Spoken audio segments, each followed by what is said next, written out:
Welcome back. A rural Scottsbluff woman who was just granted parole after serving a prison term after a jury found her guilty of exploiting a vulnerable elderly woman by forging names on real estate documents and trying to sell the associated property was arrested Tuesday for a nearly identical crime.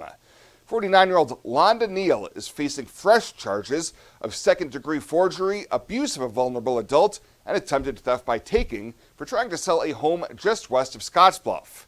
Way back in 2021, Neal and her then-husband Barry forged a quitclaim deed on the property on Page Drive to sell it without the consent of co-owner Joyce Nelson. Both Londa and Barry were convicted on the charges, but when Londa got out in prison in March, she tried to sell the property again and showed the forged 2021 quitclaim deed to the buyer from Alabama. Nelson told authorities that she once again was unaware of the sale of the property and had not had any contact with Neal since she stood trial in 2023. Londa Neal was arraigned on the charges yesterday. Bond was set at $25,000 at 10%, and she'll be back in court on May 9th for her preliminary hearing.